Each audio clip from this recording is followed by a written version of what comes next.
계속 사도행전 강해가 이어지고 있습니다. 자, 사도행전의 구성을 보면 1장과 2장은 성령 강림과 교회 탄생에 대한 이야기를 다루고 있습니다. 그리고 3장부터 12장까지는 유대와 사마리아 교회의 어떤 활동을 다루고 있습니다. 예수님께서 말씀하신 사도행전 1장 8절의 그 말씀이 이제 점점 사도행전 전체 책을 통해 이루어지고 성취되고 있음을 우리가 볼 수 있습니다.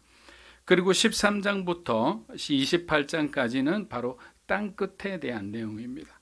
즉 바울의 전도 여행과 로마 선교에서 일어난 아주 역동적인 복음의 이야기들이 우리가 앞으로 공부하게 될 부분이라는 것이죠.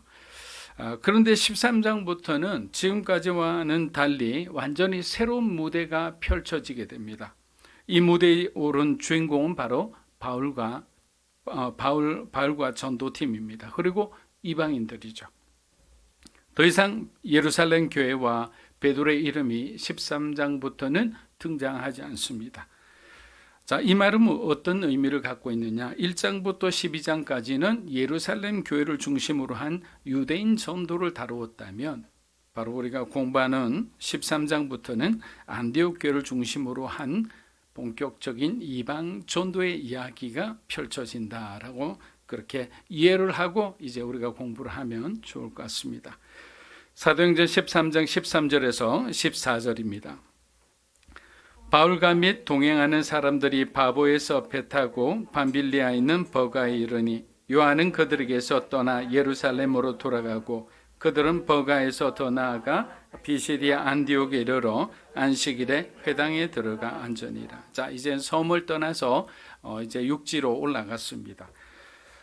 바나바와 바울은 이제 구브로스물 빠져나와서 여기 나와 있는 그대로 밤빌리아에 있는 이제 버가라는 지역에 도착을 합니다. 근데 이 버가라는 지역에서 아주 좀 특이한 사건이 하나 일어나죠. 그것이 바로 뭐냐면 우리에게 마가 요한으로 알려진 이 친구가 끝까지 이 전도여행을 완주하지 못하고 중도에 그냥 돌아가 버리는 그런 사건이 일어납니다. 자, 우리는 이 사건을 바라보는 두 가지 타입의 리더십을 이제 보게 됩니다. 이것은 바울이 옳다, 바나바가 옳다 이것을 얘기하는 것이 아닙니다. 교회는 바울처럼 하나님의 그 일들을 자꾸 만들어가는 사람이 있어요. 비전을 선포하고 비전을 세워가는 사람들이 있습니다. 이런 사람들이 없으면 교회는 그냥 정체되겠죠.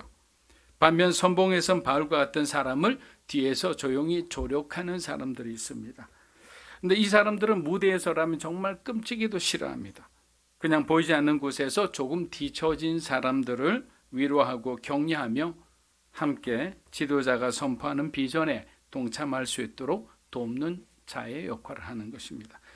중도 탈락한 마가는 나중에 복음서를 집필할 정도로 하나님께 귀하게 쓰임받았습니다. 그러나 준비되지 않았을 땐 그도 너무나 연약한 모습을 보이는 거예요. 그렇기 때문에 여러분, 우리가 준비되지 않았을 때의 모습에 대해서 너무 실망할 필요가 없는 거예요. 왜? 하나님께서는 우리를 충분히 훈련케 하셔서 하나님이 쓰시기에 합당한 그리고 정말 세상을 감당할 수 있는 그런 믿음의 사람으로 바꾸어 변화시켜 가기 때문에. 근데 우리가 어떤 한 지점에서의 우리의 모습에 낭망하고 좌절해 버리면 그 상처와 아픔은 평생 지속되는 것을 봅니다. 그것이 아니에요. 우리 인생의 여러 가지 긴 어떤 여정 가운데 그 한 부분에 어떤 상처와 아픔이 있는 시간들이에요. 이 시간 역시 하나님께서 우리가 기도하는 걸 통해서 우리가 하나님을 알아가면 알아갈수록 우리 마음속에 또 우리 영혼에 치유가 일어나는 것을 보는 거예요. 그래서 하나님을 아는 것이 성경은 뭐라고 그랬습니까? 힘이라고 그랬어요. 여러분에게 하나님을 아는 그 지식의 능력이 충만하기를 주의 이름으로 축복합니다. 그런데 바울과 같은 사람은 이러한 꼴을 못 보죠. 왜냐하면 이 사람은 목적지향적인 사람이죠. 그리고 본인이 엄청난 헌신을 각오하며 살아가는 사람이기 때문에 모든 사람이 함량미달이에요. 웬만하면. 그런데도 불구하고 이 마가라는 사람이 중간에 도중에 이것을 갖다가 끝까지 완주하지 못하고 돌아간다? 바울의 입장에서는 용납하기 힘든 사람이에요. 이건 옳고 그름의 문제가 아닙니다. 바울이라는 리더십의 입장에서는 좀 더 훈련되고 철두철미한 그런 사람들이 필요했던 거예요. 그런데 어떻게 됩니까? 훗날 말씀드린 것처럼 마가를 하나님께서 당금질하여 주를 위해 다시 일할 수 있게 그에게도 다시 한번 기회를 줍니다. 이것이 어쩌면 사람과 하나님의 차이인 것 같아요. 사람은 쉽게 포기하는 것 같아요. 자기에게 어떤 상처를 준 사람이 있다면 그 사람에 대해서 마음을 닫아버려요. 그리고 그 사람이 어떤 회사나 공동체에 큰 실수를 하고 손해를 입혔다면 그 사람에 대해서 리더십 마음을 닫아버려요. 그러나 하나님은 그렇게 하지 않으셨다는 게 중요합니다. 다시 한번 그 실수를 깨닫게 하시고 그의 연약함을 깨닫게 해서 하나님을 의지하지 않고는 살아갈 수가 없다는 것을 가르쳐주는 시간인 거예요. 그래서 하나님을 더욱더 의지하고 하나님의 능력으로 할 수 있도록 만든 다음에 어떻게 됩니까? 그는 이제 마가복음을 집필하는 아주 위대한 그런 하나님의 종이 된 거죠. 그리고 나중에 바울과 함께 만나서 바울의 사역을, 노년의 사역을 돕는 그의 모습을 보면서 참 하나님은 위대하시다, 하나님은 세밀하시다, 이런 것을 우리가 다시 한번 알 수 있습니다. 자, 우여곡절 끝에 BCD 안디옥에 이른 바울 일행은 안식일에 회당에 들어갔습니다. 당시에는 새로운 지역에 가면 회당부터 찾아서 회당 전도를 시작으로 이제 그 지역 전도를 확장해 나갔습니다. BCD 안디옥은 바울과 바나바를 선교사로 파송했던 어떤 수리아 안디옥과는 전혀 다른 지역임을 우리가 알아야 합니다. 실제로 BCD 안디옥을 성지 순례로 가본 목사님들은 이구동성으로 말합니다. 험준한 산맥을 지나 겨우 도착한 그곳에는 내리쬐는 태양빛을 피할 곳도 없는, 사람들이 걸어가기에는 너무도 불편한 곳이다. 본인들은 에어컨이 달린 최고급 버스를 빌려 다녔는데도 엉덩이가 아파 힘들 정도였는데 바울의 전도팀은 배를 타고 말을 타고 도보로 걸어다니면서 그 힘든 여정을 마친 것만 해도 마음에 감동이 넘쳤다고 합니다. 사랑하는 여러분, 복음은 생물과도 같습니다. 살아있는 거예요. 그래서 능력이 있는 겁니다. 살아있게 많은 사람들에게 전파력이 높은 거예요. 하지만 누군가의 희생과 헌신이 없으면 결코 주의 복음은 땅끝까지 전해질 수가 없는 거예요. 만일 교회가 복음에 헌신하지 않고 우리들의 교제와 나눔에만 집중하기 시작하면 사실 몸은 편하겠죠. 어디 안 가고 고생 안 해도 되고, 여름마다 아우리치로 가서 시골에 있는 교회를 돕고 도우려면 얼굴도 타죠. 불편한 게 한두 가지가 아니잖아요. 그러면 어떻게 됐냐? 세상에 빛이 되지 못하니 어둠에게 잡혀먹게 되죠. 세상에 소금이 되지 못하니 이기적이고 배타적인 기독교라고 사람들에게 지탄받는 그런 존재가 되어버리는 것입니다. 즉 하늘의 미랄이 하나님을 위해 떨어져 썩어지는 순간 비로소 풍성한 열매를 맺게 되는 것입니다. 요한복음 12장 24절에서 25절입니다. 내가 진실로 진실로 너희에게 이르노니 하늘의 미랄이 떨어져 죽지 아니하면 하늘 그대로 있고 죽으면 많은 열매를 맺느니라. 자기의 생명을 사랑하는 자는 잃어버릴 것이요 이 세상에서 자기의 생명을 미워하는 자는 영생하도록 보존하리라. 아멘. 함께 예배를 드리는 중 회당장이 바울에게 말할 기회를 줬어요. 이 얼마나 놀라운 일입니까? 이에 바울은 이 기회를 살립니다. 먼저 그는 이스라엘의 역사를 처음부터 끝까지 조명하기 시작합니다. 복음은 어느 날 갑자기 생긴 것이 아니잖아요. 오래전 하나님의 하신 약속의 말씀이 성취되는 거예요. 그래서 우리는 성경을 바라볼 때 어떤 관점에서 바라봐야 되느냐면 하나님의 말씀과 그 말씀이 어떻게 이루어져 갔는가를 보는 거예요. 작게는 저와 여러분에게 하나님께서 어떤 꿈과 비전을 주셨다면 그 비전이 어떻게 이루어져 가고 있는지, 지금은 어느 정도 성취되었는지 우리는 기도하는 가운데 또 우리 자신을 냉정하게 바라보는 가운데 우리의 성장은, 우리의 성숙을 알 수가 있는 거예요. 그런데 아무 생각 없이 그냥 무작정 멍하니 이렇게 살다가는 사실은 우리가 도대체 어떤 사람인지 무엇을 해야 되는지 방향을 잃고 그렇게 방황을 하게 되는 것입니다. 사랑하는 여러분, 여러분을 향한 하나님의 선택과 부르심에 대해서는 우리가 원망하기 쉬운데 저도 원망 많이 했어요. 그러나 원망이 중요한 게 아니에요. 지금 내가 있어야 할 곳이 광야의 시간이라면 힘든 것은 당연한 거예요. 그냥 하나님께서 그냥 예수님조차도 공생애 시작하기 전에 광야의 시간을 반드시 겪게 하셨는데 우리라고 프리패스 받고 그냥 편안하게 시작한다. 오래 가지 못할걸요. 왜? 광야의 시간에 내가 축적할 수 있는 아주 영적인 그 자산들이 많은 거예요. 가장 중요한 게 뭡니까? 광야는 하나님을 바라보는 거죠. 말씀이 내게 임하는 곳이잖아요. 가장 중요한 우리에게 우리로 하여금 정말 그리스도의 강한 군사가 되게 하는 그 광야의 시간을 패스한다는 것은 어리석다는 거예요. 아브라함에서 다윗까지 역사를 보아도 하나님의 은혜의 흔적이 없는 곳을 찾아볼 수가 없습니다. 그렇게 어떠한 상황이라도 포기하지 않고 끝까지 하나님을 의지하는 여러분이 되시기를 주의 이름으로 축복합니다. 사도행전 13장 23절에서 24절입니다. 하나님이 약속하신 대로 이 사람이 후손에서 이스라엘을 위하여 구주를 세우신 곧 예수라. 그가 오시기에 앞서 요한이 먼저 회개의 세례를 이스라엘 모든 백성에게 전파하니라. 자, 저희는 이제 이 회당에서 어떤 사건이 일어났는지를 지금 끝 무렵을 우리가 읽었지만 사실 그 앞에 바울이 어떤 설교를 했는지에 대해서 우리가 좀 공부할 필요가 있기 때문에 앞부분으로 우리가 좀 돌아가는 상태에 있습니다. 자, 바울이 전한 복음의 핵심은 뭐였습니까? 예수 그리스도입니다. 예수 그리스도. 예수가 성경에 예언된 바로 그 메시아임을 그 회당에 있는 그 사람들에게 증거한 거예요. 자, 그렇다면 그곳에 있었던 유대주의자들은 얼마나 당황했을까요? 이 사람이 누군가 해서 자기들과 같은 유대인이라 생각해서 그 마이크를 줬더니 갑자기 그 사람들이 복음을 전하는 거예요. 예수를 전하는 거예요. 그들은 과거 예수님께 신성모독죄와 로마에 대한 반역죄라는 이 죄를 강제로 뒤집어씌워 죽였던 그 승리의 날을 늘 생각하고 있는 사람들이에요. 그러나 어떻게 됩니까? 실상은 하나님께서는 예수님을 부활의 주님이 되게 하셨어요.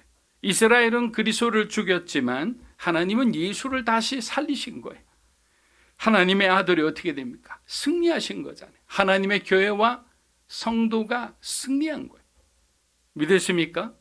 우리는 그래서 어떤 생각을 하고 살아야 되냐? 예수님이 승리하셨다면 교회도 승리할 수밖에 없는 거예요. 그렇다면 그리스도인도 승리할 수밖에 없는데 왜 자꾸 우리는 악한 영들에게 무릎 꿇고 늘 패배적인 삶을 살아가느냐? 하나님을 온전히 신뢰하고 의지하지 않아서 그래요. 우리가 온전히 하나님을 신뢰하고 의지할 때 세상은 변화될 수밖에 없는 거예요. 어떻게 그리스도인들이 세상에 감당할 수 있겠습니까? 사도행전 13장 우리 42에서 43절 보겠습니다. 그들이 나갈 새 사람들이 청하되 다음 안식일에도 이 말씀을 하라 하더라. 회당의 모임이 끝난 후에 유대인과 유대교에 입교한 경건한 사람들이 많이 바울과 바나바를 따르니 두 사도가 더불어 말하고 항상 하나님의 은혜 가운데 있으라 구원하니라. 자, 중요한 말씀들이 나오죠. 회당에 모인 사람들은 바울의 설교에 귀 기울이기 시작했습니다. 바울의 설교는 많은 사람들에게 영감을 주었고 그곳에 있는 사람들의 반응도 아주 뜨거웠습니다. 그들은 하나님의 말씀을 더 들려달라고 간청했습니다. 여기서 청하다라는 이 단어의 어원을 보면 원래의 뜻은 뭐냐? 빌다라는 거예요. 정말 간청해서 빌 정도로 그 말씀에 대해 목말라 있었던 거예요. 다른 성경에 보면 그들이 빌었다고 할 정도로 지금 이 장면은 굉장히 중요한 부분이죠. 사랑하는 여러분, 구원받은 우리의 관심은 어떻게 돼야 됩니까? 용서받아야 할 죄인들을 향해 우리는 가 있어야 되는 거예요. 왜? 우리는 구원받았으니까. 그렇지 않으면 아직 구원받지 못한 우리 자녀들 보아야 되죠. 우리 아직까지 구원받지 못한 완고한 우리 부모님들을 바라보아야 되죠.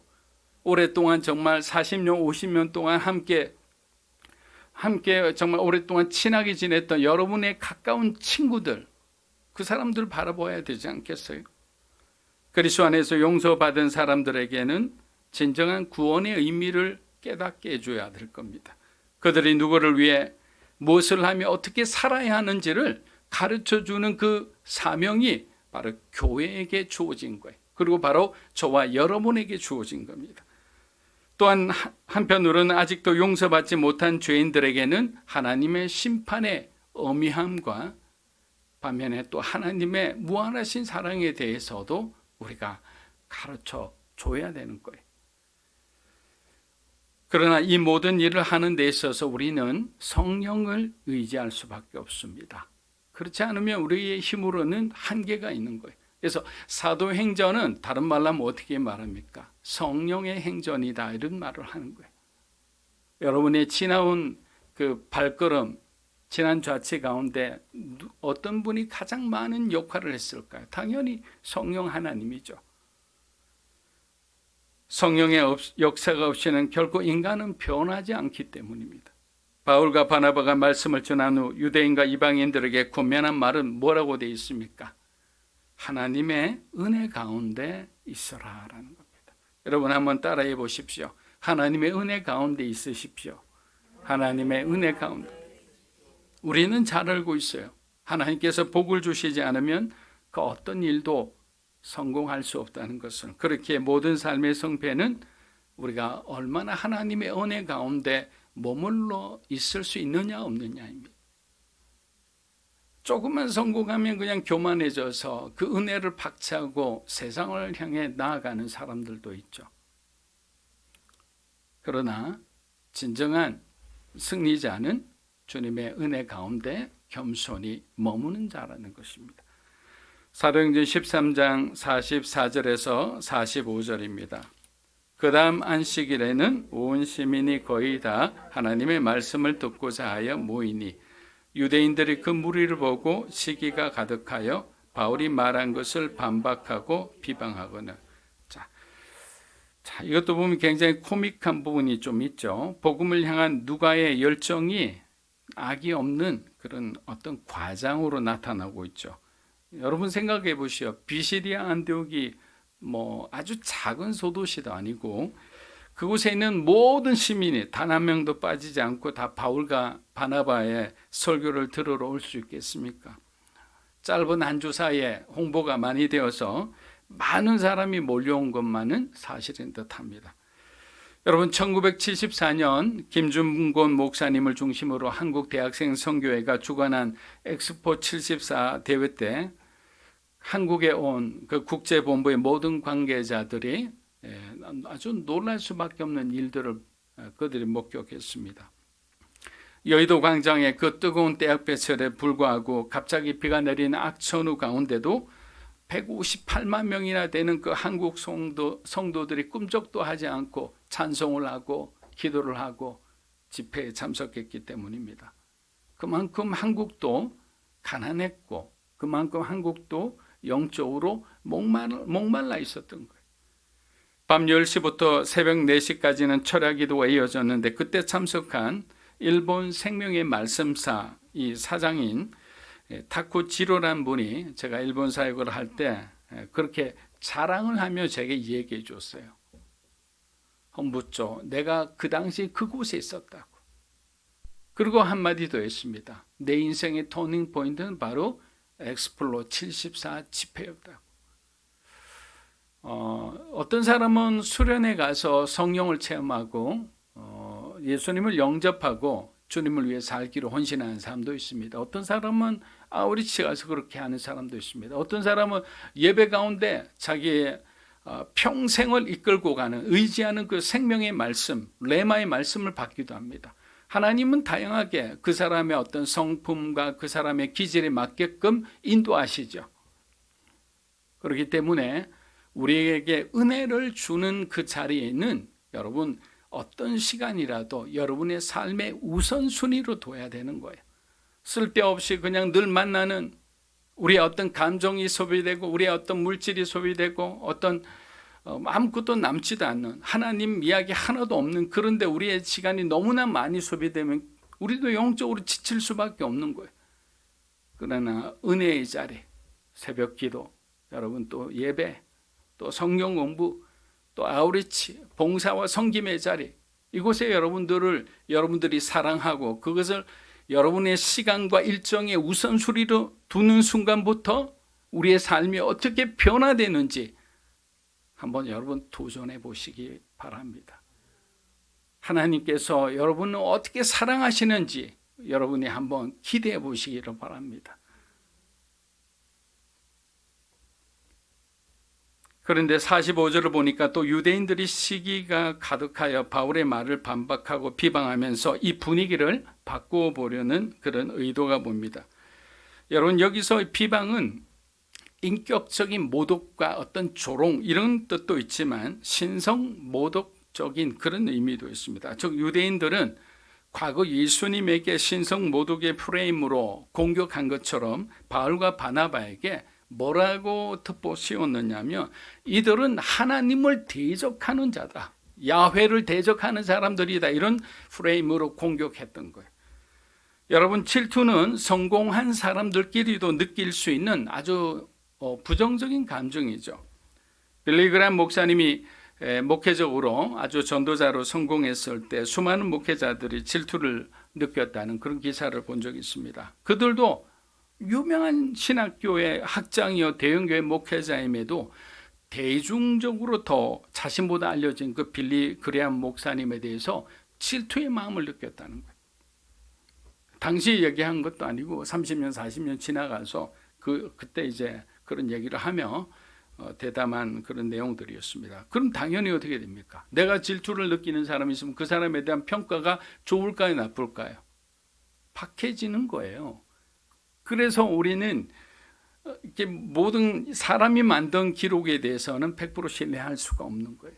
하나님이 만드신 이 성경을 중심으로 살아야 좌로나 우로나 치우치지 않는 거예요.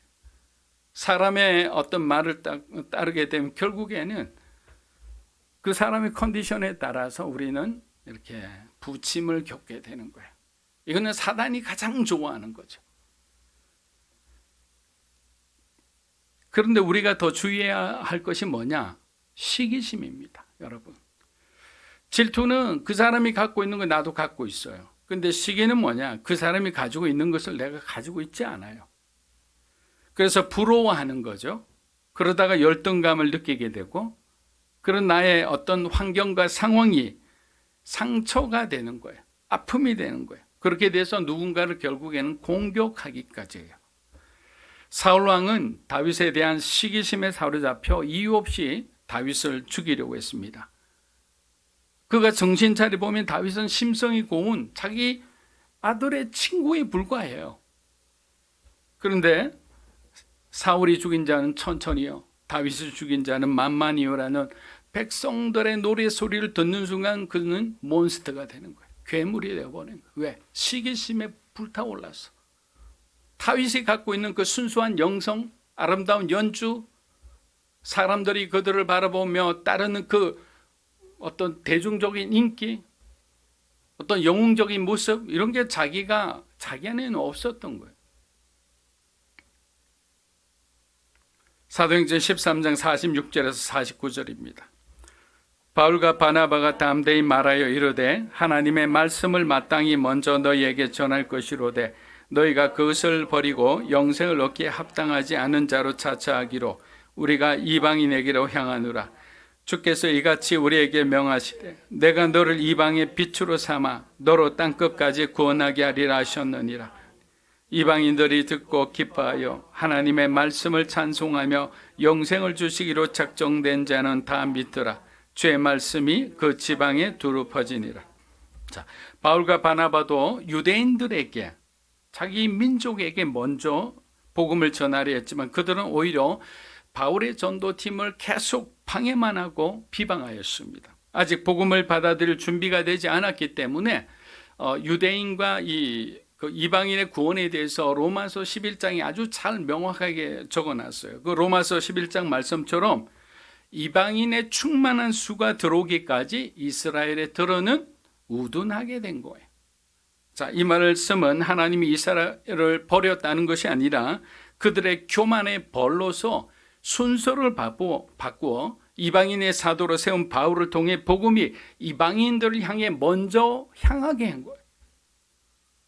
먼저 받을 수 있는 그 혜택이 있는 사람인데 계속 교만하고 계속 딴짓하고 계속 방해하고 오히려 대적한다면 누가 그 사람에게 먼저 이 좋은 소식의 선물을 줄 수 있겠습니까? 얘는 아직까지 이 축복을 받을 준비가 안 됐어. 그러니까 옆에서 착하고 성실하게 있는 얘가 착하구나. 야, 네가 먼저 받으라. 얘들은 나중에 줄게. 이렇게 된 거예요. 반면 바울의 메시지를 들은 이방인들은 진심으로 기뻐했습니다. 사랑하는 여러분, 바울은 데살로니가 교회의 성도들에게 너희를 향하신 하나님의 뜻이라고 세 가지 그들이 해야 할 영적인 행동에 대해서 권면하였습니다. 그것이 뭡니까? 항상 기뻐하라, 쉬지 말고 기도하라, 범사에 감사하라. 이것이 너희를 향하신 하나님의 뜻이다. 이렇게 했습니다. 그런데 복음을 들은 이방인들의 이 기쁨의 원천이 어디서 나왔을까요? 저는 이게 항상 궁금해요. 우리가 복음을 들었을 때 왜 기쁠까? 아직 성경 공부를 하지 않았기 때문에 바울이 전하는 그 말을 충분히 이해하지 못했음에도 그들은 진심으로 복음을 기쁘게 받아들였습니다. 근데 여러분, 이 기쁨이라는 단어의 어원을 찾아보면 이 만남이라는 단어의 뜻이 있다는 거예요. 바울의 말을 해석해 보면 너희가 예수님을 만나게 된다면 기뻐할 것이다. 여기 여러분 동의하세요? 그렇잖아요. 예수님을 만나면 기쁘죠. 그리고 너희가 항상 예수님을 바라보게 된다면 너희는 기뻐할 것이다 라는 거예요. 우리가 예수님을 바라보지 않고 지금 일어나는 나의 문제나 어려운 그런 상황들, 환경을 바라보다니까 내 안에 기쁨이 싹 사라져 버려요. 근데 여러분, 주님을 그냥 묵상하고 주님이 나의 힘이 되시고 나의 방패가 되시고 나의 피난처가 된다고 생각해 보세요. 내 마음 가운데는 비록 내가 몸은 힘들지만 마음도 힘들지만 하나님이 나를 건져 주시겠구나, 나를 회복시켜 주시겠구나 하면 빙글에 웃음을 지을 수밖에 없는 거예요. 누구를 바라보느냐에 따라서 기쁨이 있고 없고 우리의 삶에 아주 중요한 기준이 결정되어진다는 겁니다. 자, 말씀을 마무리합니다. 사도행전 13장 49절에서 52절입니다. 이에 유대인들이 경건한 귀부인들과 그 신의 유력자들을 선동하여 바울과 바나바를 박해하게 하여 그들에게서 쫓아내니 두 사람이 그들을 향하여 발에 티끌을 떨어버리고 이고니온으로 가거늘 제자들은 기쁨과 성령이 충만하니라. 자, 유대 종교는 성적으로 타락한 다른 이방 종교에 비해 아주 높은 준엄함과 윤리의 순수성과 어떤 생활의 순결함을 가르쳤어요. 그러니까 어떤 사람들이 좋아했냐면 부녀자들이 굉장히 이 유대 종교의 매력을 느끼고 많은 사람들이 이방 사람들 중에서도 개종자들이 많았어요. 간혹 사회적으로 높은 지위에 있는 사람들이 이런저런 이유로 오게 된다면 이렇게 다니다가 교회를 등록할까 말까 이런 생각을 하잖아요. 근데 교회를 등록하게끔 하는 가장 큰 동인은 바로 그들의 아내였다는 거예요. 그를 지금 여기서 말하는 경건한 기부인이라는 거예요. 높은 지도자들의 아내들. 근데 보세요. 안타까운 것은 이렇게 착하다고 선하다고 무조건 좋은 것도 아니고 고귀하고 경건하다고 좋은 것도 아니에요. 왜? 거기에는 의와 불의를 가릴 줄 아는 분별력과 판단력이 있어야 돼요. 저와 여러분이 힘을 가지게 되면 무엇이 필요하느냐? 분별력이 필요하다는 거예요. 판단력이 필요하다는 거예요. 왜? 내가 힘이 있기 때문에 잘못 사용하면 어떻게 되냐? 큰 화가 되잖아요. 이 경건한 부인들은 하나님을 너무 사랑하는데 이 유대인들이 거짓말로 속이는 그 선동에 속아가지고 진짜 하나님이 보내신 그 바울의 전도팀을 쫓아낸 거예요. 우리는 우리 자신도 모르게 이 복음에 대적하는 행동을 또 그런 말을 할 수도 있는 거예요. 중요한 것은 분별력이다. 51절을 보니 바울과 바나바 두 사람은 발에서 티끌을 떨어버리고 이고니온으로 향했다고 보도하고 있습니다. 자, 여러분 티끌을 떨어뜨린 행위는 예수님이 명령하신 거잖아요. 자, 마태복음 10장 14절 보겠습니다. 누구든지 너희를 영접하지도 아니하고 너희 말을 듣지도 아니하거든 그 집이나 성에서 너희 발에 먼지를 자, 그들과 상종하지 마라. 단절의 어떤 강한 말씀이죠. 사랑하는 여러분, 복음은 핍박 가운데서도 오히려 부흥의 길을 찾아갑니다.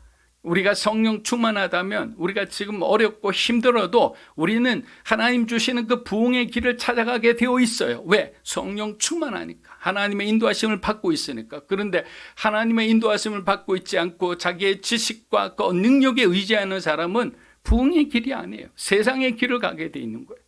그렇기 때문에 항상 하나님이 주신 그 기쁨과 또 하나님이 우리에게 주신 그 사명을 기억하고 항상 주님의 복음을 전하는 저와 여러분이 되시기를 주의 이름으로 축복합니다.